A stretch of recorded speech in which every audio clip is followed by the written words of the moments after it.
नमस्कार साथियों, स्वागत आपका, अभिनंदन आप ही के YouTube चैनल में। दोस्तों, काफ़ी इंपॉर्टेंट वीडियो है और यूके ट्रिपल एससी का एग्ज़ाम दे लीजिए या यूके पीएससी का एग्ज़ाम दे लीजिए, जिसमें हिंदी आएगी तो समझो कि आपके आज से 2 से 3 नंबर आपके पक्के। बहुत ध्यान से पढ़िएगा, समास ज़रूर पूछा जाता है एग्ज़ाम में। क्या है दोस्तों समास? इंग्लिश में बोलते हैं कंपाउंड। समास जो है दोस्तों 2 शब्दों से मिलकर बना है। नंबर 1 है आपका सम और दूसरा है दोस्तों आस। इससे मिलकर बना है, लिखते रहिए आस। सम का मतलब होता है यहाँ संक्षिप्त यानी कि छोटा। सम का मतलब होता है संक्षिप्त और आस का मतलब होता है कथन, यानी कि संक्षिप्त कथन ही कहलाता है समास। समास का डेफिनेशन क्या है? समास दो या दो से अधिक शब्दों से मिलता है और संधि विच्छेद किसे कहते हैं? जब दो या दो से अधिक स्वर मिले तो संधि कहलाती है, और लेकिन जब दो या दो से अधिक शब्द मिले तो समास कहलाते हैं। समास का हम संधि विच्छेद करते हैं या तो उसका समास विग्रह बोलते हैं। संधि विच्छेद करने को क्या बोलते हैं? समास विग्रह।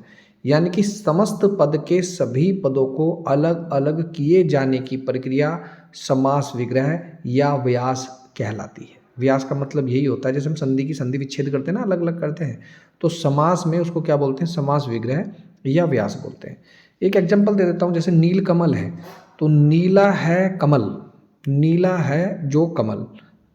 अब मैंने उसको संक्षिप्त में बोल दिया नील कमल, तो इसमें समास है। हमें सिर्फ ये छांटना है कि यार इसमें कौन कौन सा समास है। आइए समझते हैं समास कितने प्रकार के होते हैं।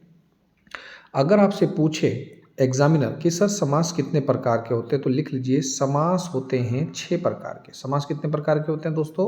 6 प्रकार के समास होते हैं। नंबर पहला पढ़ें, वो है समास आपका द्वंद्व समास।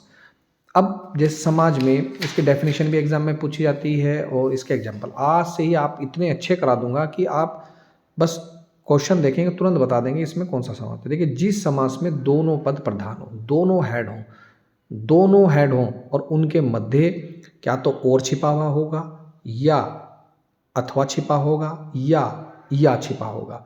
जैसे मैं बोल देता हूँ माता पिता, तो हम ऐसे भी बोल सकते हैं माता और पिता, हम ऐसे भी बोल सकते हैं माता या पिता, हम ऐसे भी बोल सकते हैं माता अथवा पिता, या ऐसे भी बोल सकते हैं माता, ये बीच में डंडा सा लगा ना डैश, इसे बोलते हैं योजक, जोड़ना, माता पिता। अब इसकी पहचान क्या है? क्या तो ये दोनों विलोम शब्द जैसे भी हो सकते हैं, जैसे माता का पिता होगा, रात का दिन होगा, सुबह का श्याम हो गया, हार का जीत हो गया। आप भी बताइए।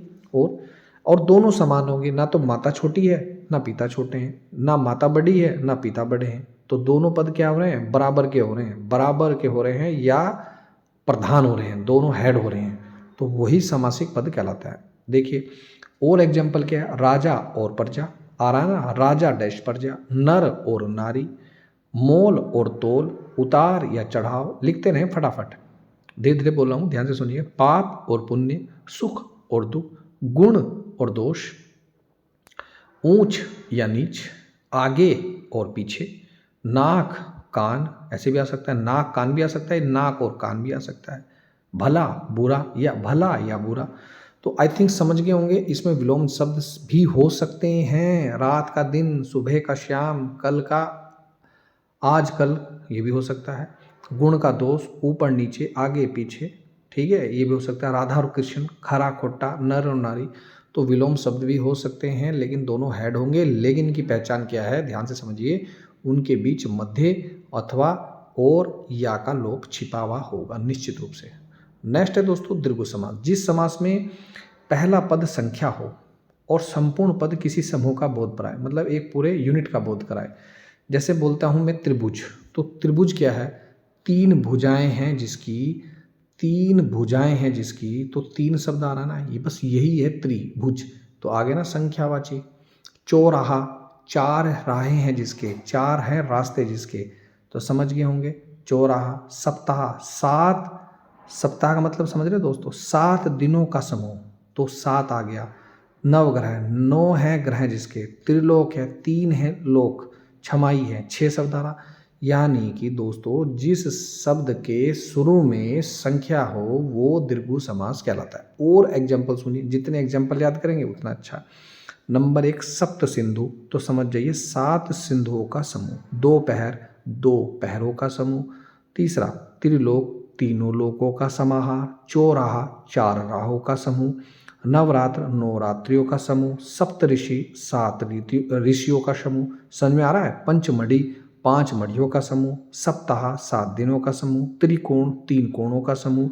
तिरंगा तीन रंगों का समूह। मैंने जितने भी एग्जाम्पल अभी तक बोले उनमें आपने एक कॉमन चीज देखी होगी, सर संख्या तो वास्तविकता में है। अरे जब संख्या है तो वही तो है दीर्घु समास। तो दो समास आपके क्लियर हो गए। अब तीसरा समास हम देखने जा रहे हैं, वो है कर्मधारय समास। बड़े ध्यान से पढ़िएगा, थोड़ा सा चूक जाओगे तो समझ में नहीं आएगा। देखिए आज पक्के करा दूंगा समास, इसकी एक और क्लास आएगी, क्लास 1 है कर्मधारय समास। इसमें विशेषण होगा। विशेषण आपने डेफिनेशन पढ़ी, क्लास देख लीजिएगा। विशेषण मतलब खासियत होगी, और विशेष्य मतलब किसकी खासियत है वो भी होगा। दोनों होंगे, मतलब जिसकी खासियत मैं बता रहा हूँ वो भी होगा और क्या खासियत है वो भी होगा। मिलकर क्या बनाते हैं? कर्मधारय समास बनाते हैं। एक तो इसकी डेफिनेशन ये है।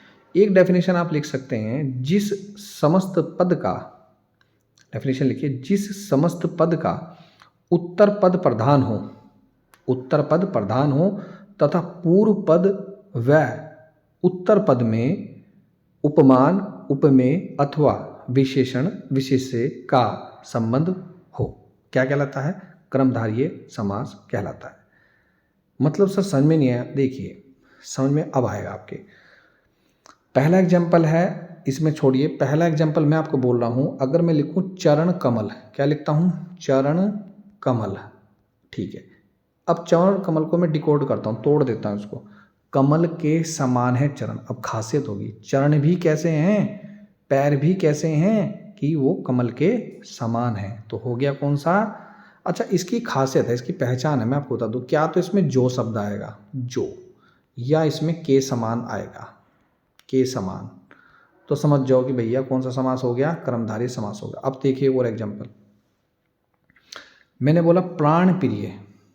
प्राण प्रिय में कौन सा समास? देखिए खासियत है कि प्रिय भी कैसी कि जो प्राण की प्रिय हो। देखिए प्राण प्रिय मतलब प्राणों के समान जो प्रिय हो, के समान आ गया ना।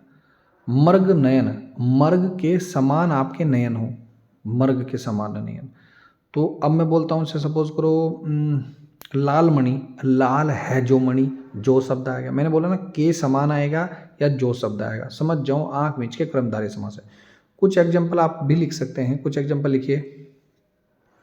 जैसे महाराजा है, महान है जो राजा, जो शब्द आ गया। महारानी है, महती है जो रानी, राजा पुल्लिंग है, महारानी स्त्रीलिंग है, तो इसलिए महती शब्द का प्रयोग हुआ, ध्यान रखिएगा। का पुत्र, कायर है जो पुत्र, इसका क्या अर्थ हुआ? का पुत्र का मतलब कायर है जो पुत्र, जो शब्द आ रहा ना। और देखिए नील कमल, नीला है कमल जो, नीलांबर, नीला है जिसका अंबर, या नील के अंबर समान, के समान जरूर आएगा। सुपुत्र, सु का पुत्र यानी अच्छा पुत्र। महाराज, तो ये है महापुरुष, महान है जो पुरुष। तो जो शब्द आए, के समान शब्द आए, या उनमें खासियत हो। अब देखिए सर खासियत समझाइए, खासियत समझ में नहीं आ रहा। महान है पुरुष, पुरुष की क्या खासियत है कि वो महान है। महाराजा की भी क्या खासियत है कि वो महान है। पुत्र की भी खासियत क्या है, वो कि सु है, सु का मतलब अच्छा होता है। नीलंबर का भी, अंबर भी कैसा है कि नीला है, कमल भी कैसा है कि नीला है, सब में खासियत है, ठीक है। तो ये तो हो गया कर्मधारय समास। आइए एक और समास पढ़ते हैं जिसका नाम है बहुव्रीहि समास। बहुव्रीहि समास क्या है? जिस समास का संपूर्ण पद विशेष अर्थ प्रकट करता हो। मैंने छोटा शॉर्ट लिखा लेकिन बहुत इंपॉर्टेंट है, ये पेपर में आता है। संपूर्ण विशेष अर्थ प्रकट करेगा। और जितने भी बहुव्रीहि समास होंगे, उससे पहले मैंने क्लास दी, जितने भी बहुव्रीहि समास होंगे वो सारे समास क्या होंगे? योग रूढ़ होंगे। यानी कि वो सारे शब्द क्या होंगे? योग रूढ़ होंगे। जितने भी समास बहुव्रीहि होंगे तो समझो वो योग रूढ़ होंगे। अब इसकी एक और डेफिनेशन है, जिस समास में कोई पद प्रधान नहीं होता। अभी दो पद मिलते हैं तभी तो समास बनता है, यानी कि दो शब्द मिलते हैं तभी तो समास बनता है।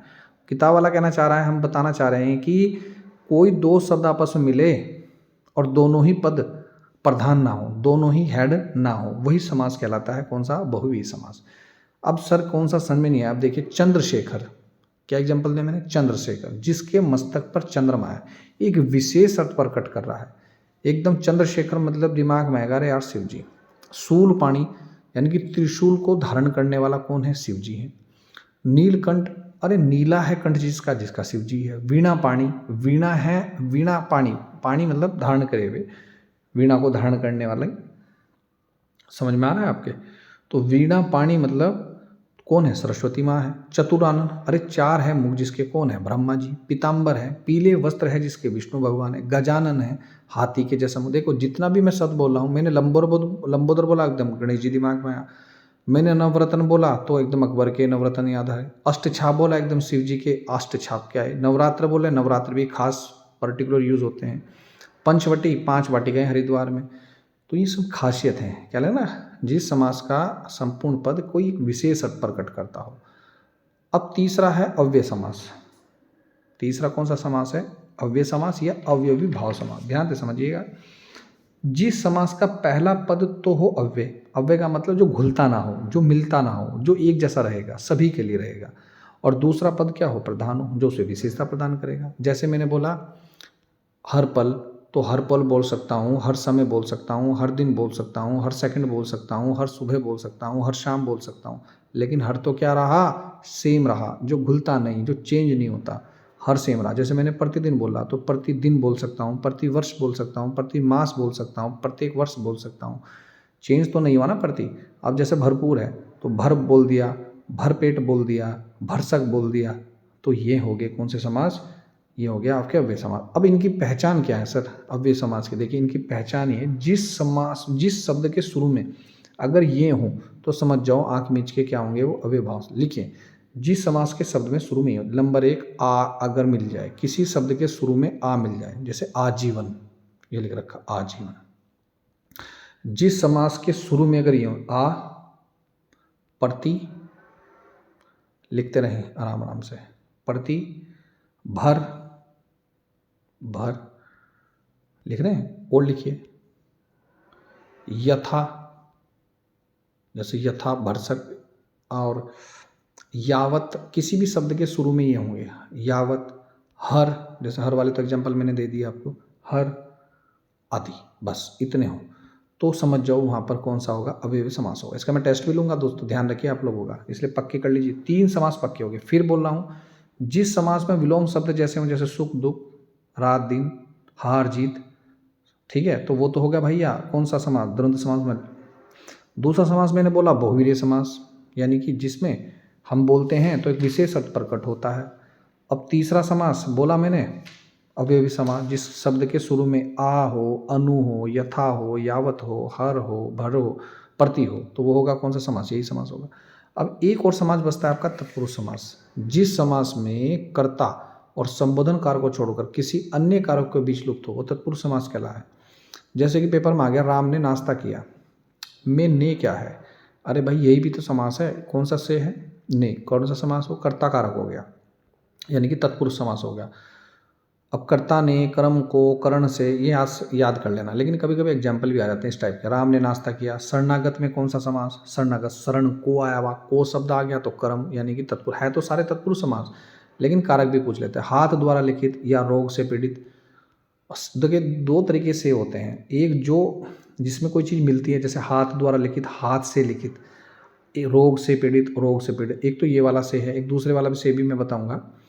अब जिसे में के लिए आए या को आए, जैसे विद्यालय के लिए घर, रसोई घर, रसोई के लिए घर, विद्यालय, विद्यालय के लिए घर, जैसे रोग मुक्त। अब एक से जिसकी मैं बात कर रहा था उसमें कोई चीज़ अलग होती है, उसमें कौन सा कारक होगा? अपादान कारक होगा, तत्पुरुष समास होगा। जैसे पेपर में आ गया रोग मुक्त, पहले बीमारी थी अब मुक्त हो गया, यानी कि रोग मुक्त हो गया, रोग से मुक्त हो गया। भय मुक्त, पहले भय था अब भय नहीं है, भय से मुक्त। पाप मुक्त, पाप से मुक्त। तो ये तो हो गया अपादान कारक। अब राजा का भवन, जिसमें हमें संबंध पता चले, हमें संबंध कैसे पता चलेगा किसका क्या है? राजा भवन, राजा का भवन, राजपुत्र, राजा का पुत्र, ठीक है, दशरथ पुत्र, दशरथ का पुत्र, कार्य कुशल, कार्य में कुशल। तो ये हो गए नेत्रजन समास। एक लास्ट समास, सॉरी, एक ये हो गए तत्पुरुष समास।